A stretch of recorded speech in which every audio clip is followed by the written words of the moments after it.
فضلہ یعنی جب کوئی چیز خدائے کریم یعنی حق بنتا نہیں ہے. حق تو کسی کا، ہم میں سے کسی کا کوئی حق ہے ہی نہیں، اس لیے کہ ہم کوئی چیز ہی نہیں ہے کہ ہمارا کوئی حق ہو کہ بھائی اچھا یہ میرا حق بنتا ہے. حق تو ہے ہی نہیں. جب حق نہ ہو اور کوئی چیز دی جائے تو اس کو کہتے ہیں فضل. حق نہیں ہے، یہ نہیں کہ ہمارا حق بنتا ہے تو ہمیں اللہ مثلا فلاں چیز دے.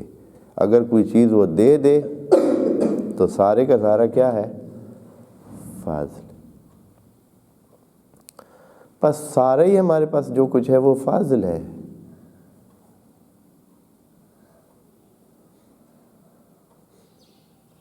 جب سب ہی فضل ہے تو بعضکم علی بعض کا مطلب کیا ہوگا پھر؟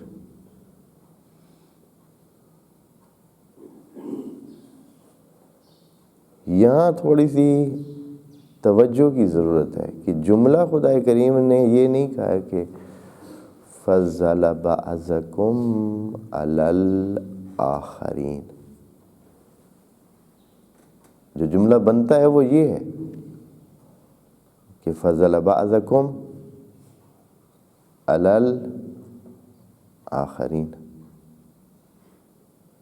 کہ اللہ نے فضیلت دی ہے آپ میں سے کچھوں کو دوسروں پر. اس جملے کا معنی یہ ہے کہ بعض کے پاس کچھ ہے اور دوسروں کے پاس کچھ نہیں ہے. فضل بعضکم علی الاخرین، یہ ہے کہ ایک طبقے کو کچھ ملا ہے دوسرا محروم ہے. لیکن یہاں خدا کریم نے یہ نہیں کہا.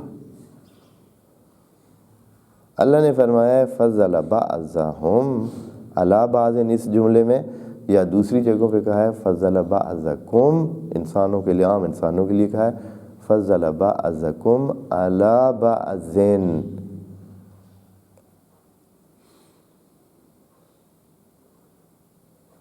یہ جو فضیلت ہے آپ کی یہ کچھوں پر ہے، کچھوں پر.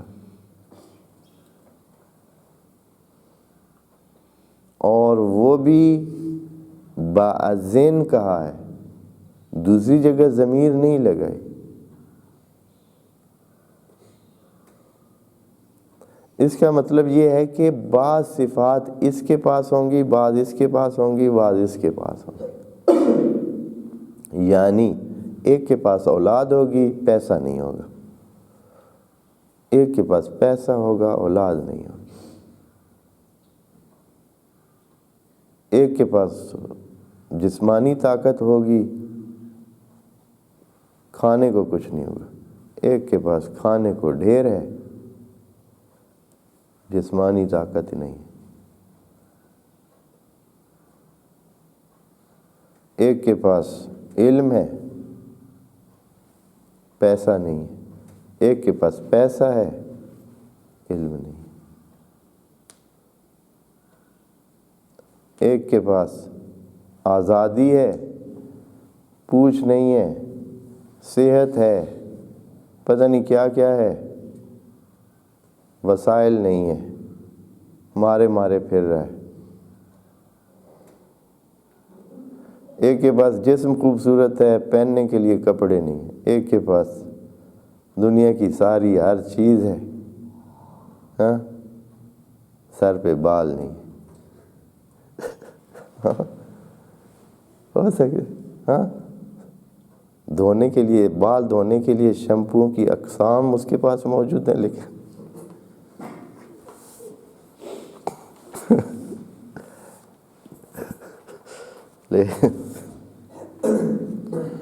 اور دوسری طرف جس کے پاس بال ہیں اس کے پاس صابن بھی نہیں ہے سر دھونے کے لیے.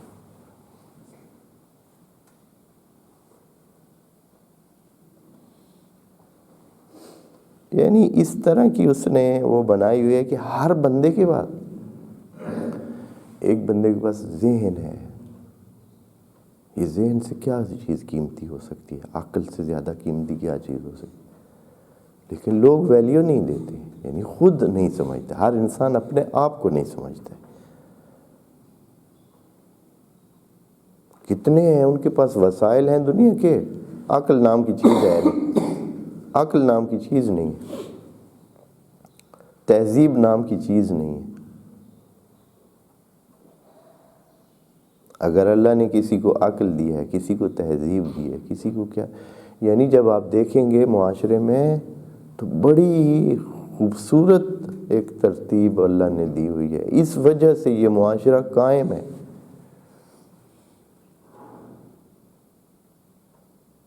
اگر سارے ایک سائڈ کے، اگر سب کو ایک چیز مل جائے، سب کو مل جائے ایک چیز، کوئی بھی دنیا کی ایک چیز سب کو مل جائے،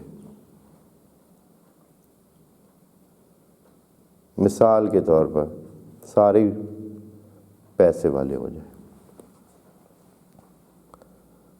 سب پیسے والے ہیں، کوئی غریب یا بے وسائل نہیں ہے، سب ہی پیسے والے ہیں اور ایک جیسے پیسے، ہر بندے کے پاس 1 کروڑ ہے، کسی کے پاس اوپر نہیں ہے، یعنی فضل بعضهم علی بعض نہیں ہے، 1 کروڑ ہے سب کے پاس۔ نتیجہ کیا ہوگا؟ نتیجہ یہ ہوگا کہ صبح کام کے لیے کسی نے اٹھ کے نہیں جانا، کیوں بھائی؟ میرے پاس کیا ہے؟ 1 کروڑ ہے۔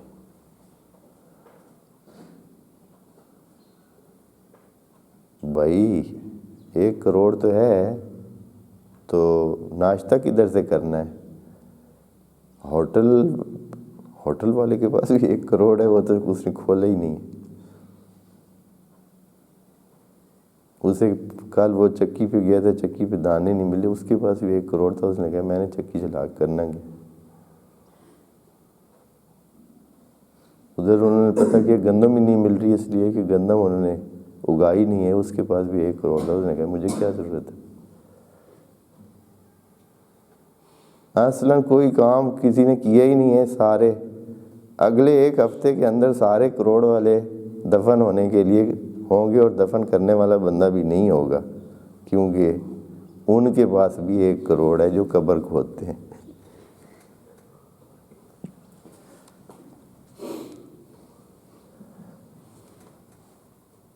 یہ ضرورت ایجاد ہوتی ہے اس فضل بعضهم علی بعض سے۔ نبیوں میں بھی خدا کریم نے کیا کیا ہے؟ فضل بعضهم علی بعض، یعنی کہ بعض کو بعض پہ فضیلت دی ہے، یعنی یہ ایک ترتیب ہے،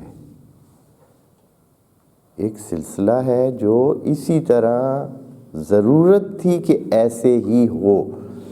یہ جو فضل بعضهم علی بعض، یہ مشین کی طرح ہے کہ حتماً اس کو ایسے ہی ہونا چاہیے۔ اگر کسی پرزے کو ہینڈل بننا ہے تو ہینڈل ہی ہونا ہے اس کو، اگر کسی پرزے کو ٹائر بننا ہے تو اس کو ٹائر ہی ہونا ہے۔ سب کہیں کہ نہیں ہم نے تو، سب نے جو ہے وہ ڈیش بورڈ بننا ہے، پھر صرف ڈیش بورڈ ہی آپ رکھیں گے اور ڈیش بورڈ کے اوپر بیٹھ کے پھر چلے جائیں گے۔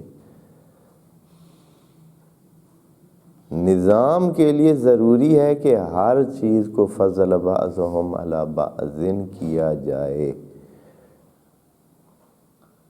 اس چیز کو سمجھیں۔